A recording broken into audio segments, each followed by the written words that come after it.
La entrevista a la carta, en diálogo directo con los protagonistas de los hechos. Nos acompaña a esta hora el canciller del Ecuador, Juan Carlos Holguín. Canciller, qué gusto tenerlo aquí presencialmente. ¿Cómo está? Gracias, Gisela. Bien, y un saludo a todos los oyentes de FM Mundo. Canciller, el 21 de abril pasado, el presidente de la Corte Nacional de Justicia, Iván Saquicela, anunció que una vez que se realizó el análisis y las gestiones necesarias en materia de extradición, firmó la providencia para iniciar el trámite de extradición del expresidente Rafael Correa, sentenciado a 8 años de cárcel en calidad de autor mediato por instigación al pago de $778,000 en compensación al Estado. ¿Cuál es el estado en este momento de la extradición de Rafael Correa? ¿Finalmente se va a concretar o no? Puedo hablar desde la perspectiva de Cancillería, que es nada más el ente canalizador de ese pedido de la justicia ecuatoriana en el caso de una extradición a su contraparte en cualquier país. Nosotros no hemos recibido todavía el pedido de extradición.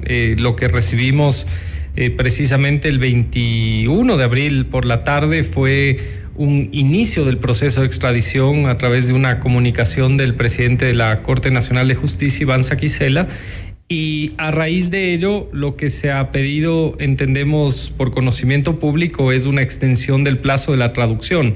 La debida diligencia para tener el expediente de extradición listo para un envío requiere que la traducción de todas las páginas, de todos los folios, sea en el idioma correspondiente al país al que se solicita la extradición, y no deben haber errores. El Ecuador en el pasado ha cometido varios errores por parte de la justicia en los pedidos de extradición, que son los que han impedido que en nuestro país exista justicia. Al momento que Cancillería reciba el pedido de extradición, solo para aclarar a los oyentes, la Cancillería lo que hace es trasladar inmediatamente, sin ninguna injerencia ni de criterio ni de opinión, esa documentación, en este caso al Ministerio de Relaciones Exteriores del gobierno del Reino de Bélgica. ¿Y se conoce cuándo podría llegar el informe a la Cancillería? Lo conocemos por la información pública del presidente de la Corte Nacional de Justicia. Este es un gobierno que respeta determinadamente la división de poderes, y el pedido de extradición es un pedido de la justicia ecuatoriana, en este caso de la Corte Nacional de Justicia, y por lo que hemos escuchado al presidente de la Corte, será en los próximos días. Y después de que ya llegue el informe a la Cancillería, ¿cuánto tiempo se tomará o cuánto va a demorar para que Bélgica conozca el trámite y también resuelva sobre esto? Eso es inmediato, puesto que simplemente se hace un traslado del expediente que debe estar debidamente realizado. No debería haber una demora mayor, más que lo correspondiente a lo que tiene que ver con la entrega, en este caso al Reino de Bélgica, in situ, en sus manos. Ahora, el gobierno de Bélgica ya confirmó al equipo de abogados del expresidente Rafael Correa que su estatus de refugiado político le protege frente a una hipotética extradición, después justamente de que las autoridades ecuatorianas pues anunciaran el inicio de estos trámites. También entiendo que Europa Press reportó el pasado 6 de mayo que el Ministerio de Justicia belga había afirmado que Bélgica no va a aceptar ninguna petición de extradición del Ecuador. Con esta decisión, ¿cómo afectaría a las posibilidades de extraditar al expresidente Rafael Correa? Yo no he escuchado ninguna declaración del gobierno del Reino de Bélgica. Lo que vi circular por redes sociales es una carta de una agencia de relaciones públicas del abogado del ciudadano Rafael Correa Delgado. Y creo que inclusive lo que mencionaba allí de que se ha negado una extradición, es como ayer daba una anécdota, mi abuela decía, quien miente en lo poco miente en lo mucho. Ecuador ni siquiera ha enviado el proceso de extradición, por lo tanto mal se puede pronunciar el gobierno. Mal podríamos tener nosotros un criterio del gobierno de Bélgica. Lo que sí hemos realizado, y esto lo debo mencionar, es una comunicación bastante clara, bastante transparente para comunicar al gobierno del Reino de Bélgica que aquí no hay persecución política, como ha mencionado públicamente el mismo ciudadano Rafael Correa Delgado. Aquí todos han tenido, al menos en este caso, un legítimo derecho a la defensa. Es un caso que ni siquiera viene de este gobierno. Lo ha determinado y lo ha dirimido la justicia ecuatoriana hace mucho tiempo. Y para la justicia de nuestro país, el ciudadano Rafael Correa Delgado es un prófugo de la justicia, quien tuvo, y reitero, el debido derecho a su defensa y sobre quien cae una sentencia y por lo cual es solicitado por la justicia de nuestro país. Bélgica conoce de esto. Las relaciones con el gobierno del Reino de Bélgica pasan por el mejor momento. Hace algunos días recibimos acá las cartas credenciales del nuevo embajador concurrente ante Ecuador. Hemos analizado en conjunto una serie de proyectos de cooperación. Hay varios aspectos de la relación bilateral que pasan por su mejor momento, y creo que a él le quedó claro precisamente el aire de libertad, de división de poderes que existe en este momento en el país. Por lo tanto, esperamos que Bélgica tenga conocimiento precisamente de cuál es la situación real del ciudadano Rafael Correa Delgado. Pero el hecho de que Bélgica le haya dado el estatus de refugiado político, ¿no lo protege? Tampoco conocemos eso ¿De que sea real? De que se le haya otorgado.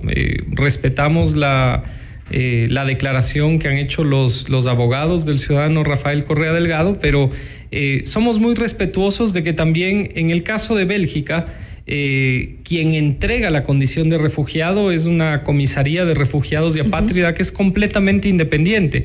Funciona de la misma forma en Ecuador. En el Ecuador, si nosotros entregamos una condición de refugiado a un ciudadano de otro país, no esperamos que ese país nos pregunte a nosotros o nos pida una explicación al respecto. Hay una debida diligencia para entregar la condición de refugiado. Nosotros no estamos interesados en conocer cuál es la condición del ciudadano. Simplemente estamos interesados en que el gobierno de Bélgica conozca cuál es el antecedente para que este ciudadano sea solicitado por la justicia en su país. Ahora, pero en el caso de que sea real este estatus de refugiado político del que hablan los abogados de Rafael Correa y el mismo Rafael Correa, ¿podría en cierta forma afectar las relaciones o de ninguna manera? Yo creo que hay que separarlo.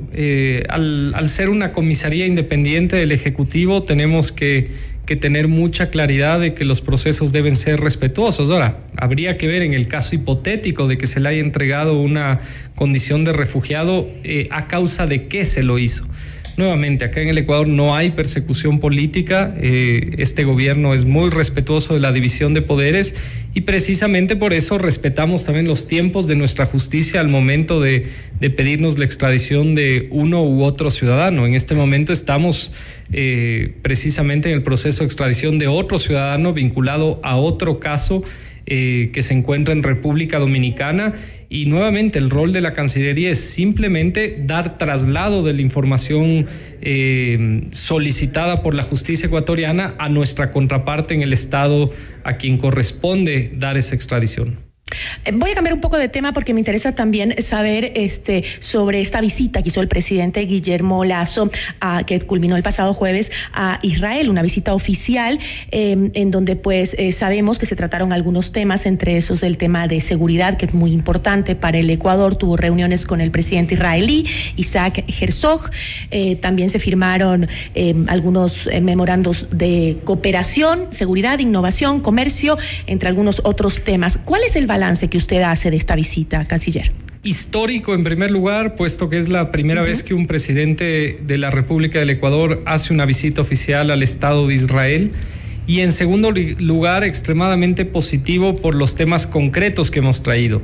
El viaje tenía 3 objetivos fundamentales. El primero, y que cargó más allá del 60% de la agenda, fue precisamente los temas de seguridad y defensa.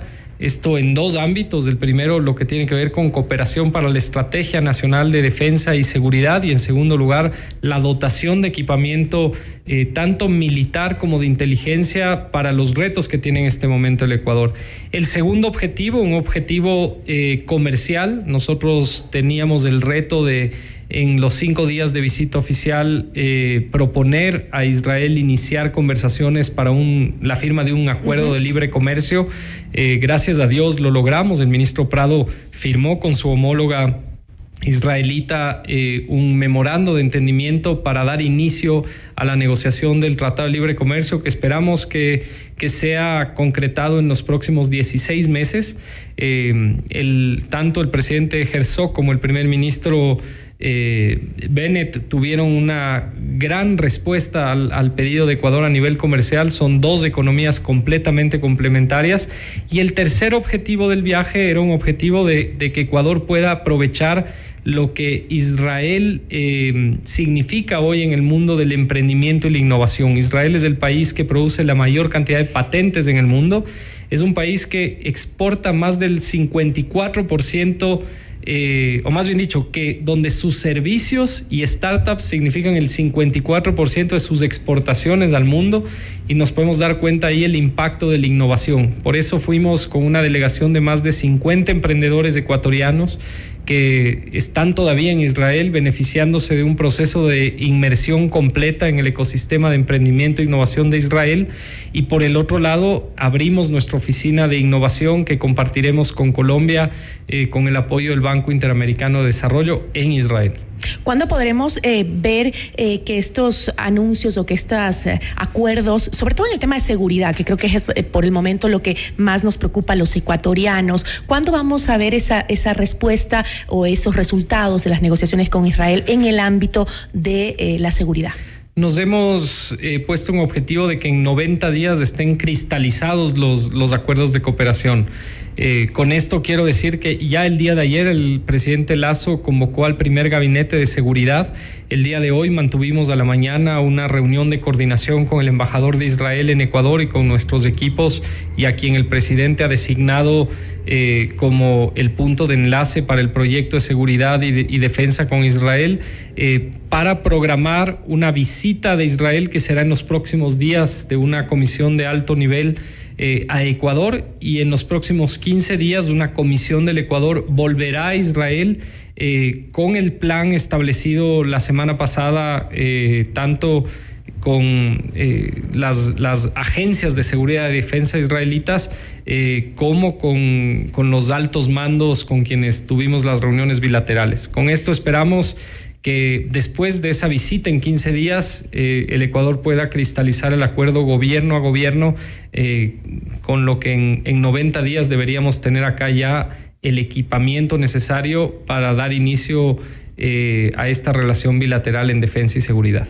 Ahora, justamente cuando el presidente se encontraba en Israel con su delegación tratando estos temas, sucedió una nueva masacre carcelaria, y me preguntaba yo, ¿cómo afecta eso a las relaciones internacionales de Ecuador?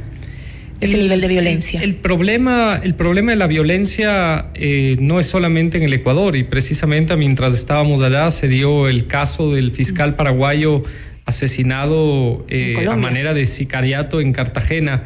Y ahí nos podemos dar cuenta de que precisamente contra lo que estamos combatiendo es con una estructura transnacional de crimen organizado que tiene un fenómeno similar en varios países. Por eso el abordaje de política exterior en lo que llamamos nosotros la diplomacia para la paz tiene que ver con que de manera conjunta varios estados, no solamente a nivel de cooperación, como en el caso de Israel o Estados Unidos con Ecuador, sino a nivel de coordinación y compartición de información, a niveles de inteligencia, podamos vencer a estos carteles transnacionales. Hay mucha solidaridad de la comunidad internacional. Trabajamos no solamente con Israel en este caso, cuya buena noticia es que el presidente de la República, en el caso del equipamiento y la estrategia de defensa, toma un solo camino, que es Israel, pero trabajamos con Estados Unidos en el más alto nivel de la relación en lo que tiene que ver con la lucha contra el narcotráfico, la lucha contra el tráfico de personas, compartición de información migratoria, procesos de cooperación para tener acá infraestructura marítima, por ejemplo, para interceptación, de buques que salen con droga del Ecuador, entre muchos otros aspectos. Lo mismo con España, con Reino Unido, con México y sobre todo con Colombia y Perú. Ahora, otro tema que tiene que ir de la mano es también el desarrollo económico, esas negociaciones con otros países para seguir creciendo en el tema de la economía en el país. Entiendo que la ronda final de negociaciones entre Ecuador y México para alcanzar un acuerdo comercial será el 23 de mayo en Quito, según le informó Julio José Prado, que es el ministro de Producción, en su cuenta de Twitter. Después de esta última ronda de negociación, ¿se va a oficializar finalmente que Ecuador entre a la Alianza del Pacífico?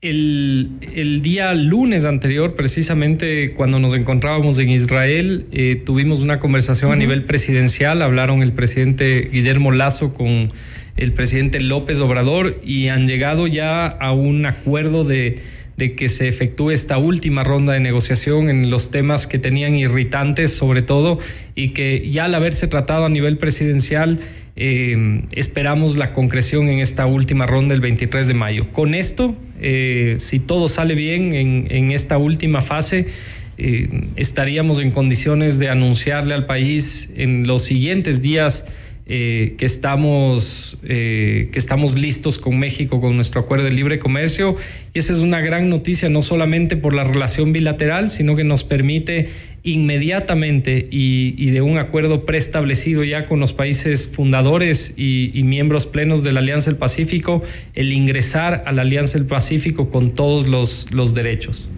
Ahora, como parte de las negociaciones con México, ¿se volverá a pedir la eliminación del visado para los ecuatorianos? Eso es un tema complejo, puesto que tiene que ver más que en un caso de relación bilateral con una política sobre la migración riesgosa. Hay que entender que el año pasado tuvimos más de 129,000 ciudadanos ecuatorianos que salieron precisamente víctimas de estos carteles transnacionales de crimen organizado que aprovechan las vulnerabilidades de ciertas locaciones, especialmente en la Sierra Central ecuatoriana, y previos pagos de entre $7,000 y $20,000 los llevan a Centroamérica o a la frontera con Estados Unidos.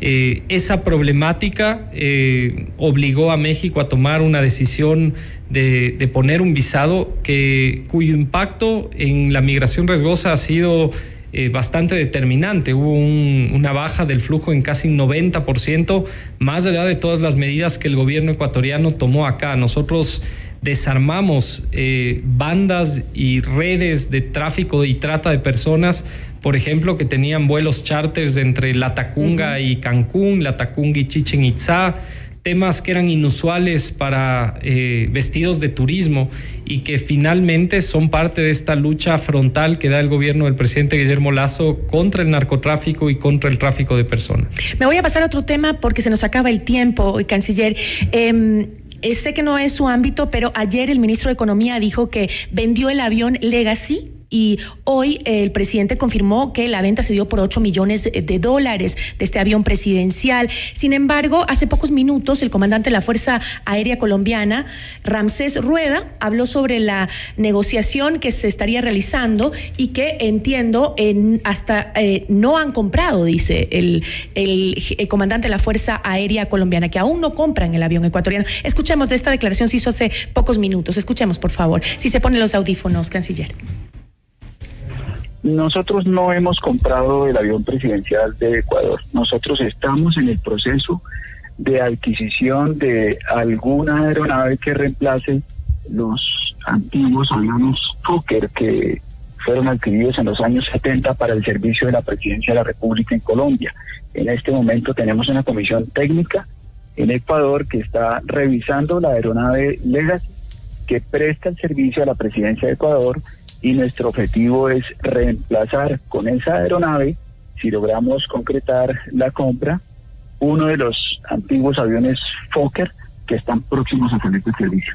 No, el negocio no se ha cerrado. Nosotros estamos en el proceso, desde hace ya más de un mes estamos buscando una aeronave para reemplazar esos antiguos aviones Fokker, y nuestro objetivo es comprarle el avión, si logramos concretarlo con Ecuador, comprar ese avión, no para ponerlo al servicio de la presidencia, sino para reemplazar uno de los aviones Fokker. Esas son justamente las declaraciones del comandante de la Fuerza Aérea Colombiana, Ramsés Rueda, hace pocos minutos, canciller. No es un área de mi competencia, sí puedo mencionar lo que ha dicho el general de la Fuerza Aérea Colombiana, que se encuentra acá una comisión analizando la compra del avión, pero yo no puedo dar una información respecto a un área que no es de mi responsabilidad. Desconozco cuáles son los alcances de un posible acuerdo, si se ha cristalizado o no. Lo que sí tuve información hace varios meses fue el interés de Colombia a nivel oficial de revisar si había la posibilidad de comprar un avión ecuatoriano. No, entiendo y le agradezco por su respuesta, le agradezco mucho porque entiendo que, y lo dije antes de hacerle la pregunta, que no es de su competencia, de su ámbito, pero era importante porque era una noticia de última hora que nos acaba de llegar a la redacción, y el presidente justamente esta mañana había mencionado que sí, que se había vendido el avión presidencial en $8 millones a la Fuerza Aérea Colombiana. En todo caso, seguiremos el tema muy de cerca, canciller, y yo le agradezco muchísimo por haber aceptado nuestra entrevista y por tenerlo aquí presencialmente. Muchísimas gracias. Muchas gracias, Gisela. Un saludo a todos. Igual a usted, muchísimas gracias. Agradecemos al canciller de la República por habernos acompañado en esta entrevista, Juan Carlos Holguín.